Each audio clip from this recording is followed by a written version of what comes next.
Rasteau est une commune française, située dans le département de Vaucluse, en région Provence-Alpes-Côte d'Azur.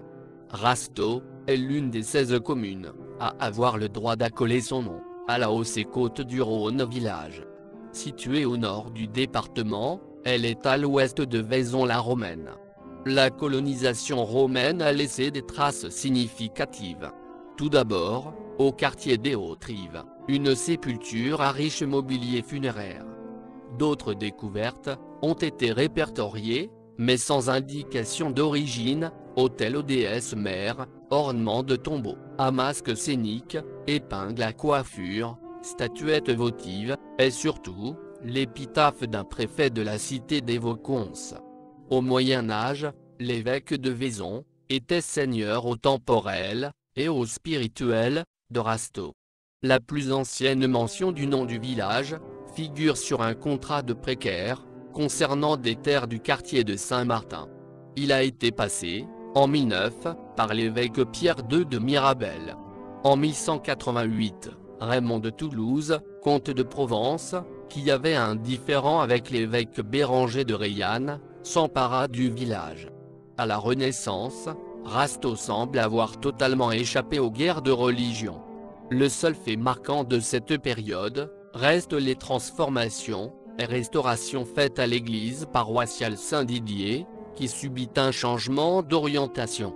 Dans les anciens remparts, en 1753, le portalet, qui servait d'entrée principale au village, fut surmonté d'une tour abritant une horloge.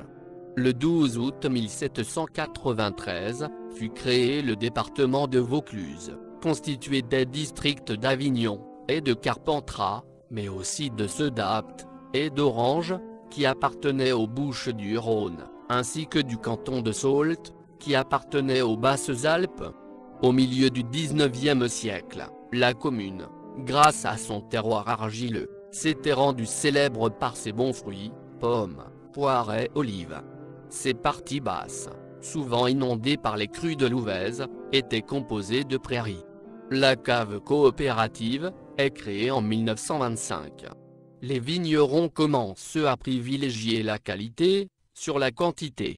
Puis se créent, au cours des années 1970, des caves indépendantes.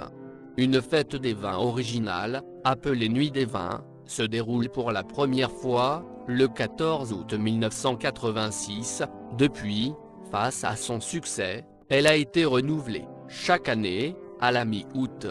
Le vignoble produit de vins classés en Rasteau, AOC, et en Rasteau, VDN.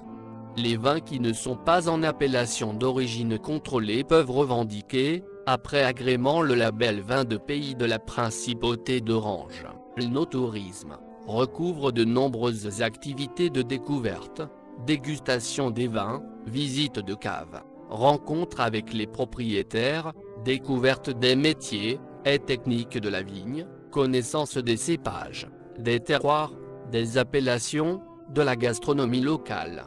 À cet aspect festif s'ajoutent les activités sportives et de loisirs, promenades et randonnées dans les vignobles. Pour les touristes, une charte de qualité des caveaux de dégustation a été mise en place dans la vallée du Rhône, pour l'ensemble des vignobles, par Inter-Rhône.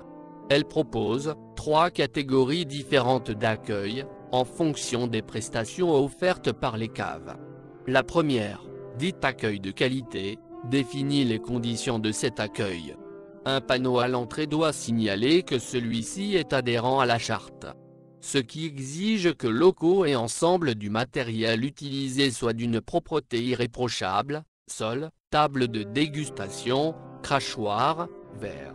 La seconde, dite accueil de service, précise que le caveau est ouvert 5 jours sur 7 toute l'année, et 6 jours sur 7, de juin à septembre. Il dispose d'un site internet et fournit à sa clientèle des informations sur la gastronomie, et les produits agroalimentaires locaux, les lieux touristiques, et les autres caveaux, adhérant à la charte. De plus, les fiches techniques sur les vins proposés sont disponibles en anglais. La troisième, dite accueil d'excellence, propose d'autres services, dont la mise en relation avec d'autres caveaux, la réservation de restaurants, ou d'hébergement. Il dispose d'un site internet en version anglaise, et le personnel d'accueil parle au moins l'anglais. Musée de la vigne et du vin.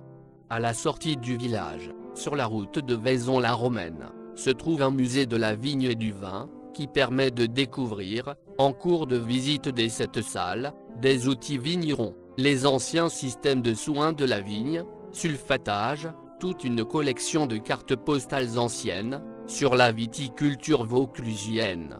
Ce tour d'horizon se termine par une dégustation des vins du propriétaire, vigneron à Rasteau et à Châteauneuf-du-Pape. Le culte catholique est célébré dans l'église paroissiale, placée sous le patronage de Saint-Didier. La chapelle, vouée à Notre-Dame des Vignerons, remonte au XVIIe siècle. Elle prit ce nom en 1930. Elle a été restaurée en 1957 et 1961. Lieu et monument remarquable. Le château médiéval est attesté depuis 1255, où l'on trouve mention dans les textes du Castris de Rastello. Il jouxtait l'église et était la résidence épiscopale des évêques de Vaison à Rasteau. Rasteau abrite le club, centre laïque d'accueil et d'éducation populaire, qui accueille et héberge des groupes scolaires, des stages et des projets artistiques, grâce à ses installations et sa salle de spectacle. Mes sources proviennent notamment de Wikipedia.com. Les images produites proviennent soit de la toile, soit de mes collections personnelles. Ce texte est interprété par Mathieu, ma petite voix de synthèse préférée, grâce à Text Speaker, de la société d'Ezquechart.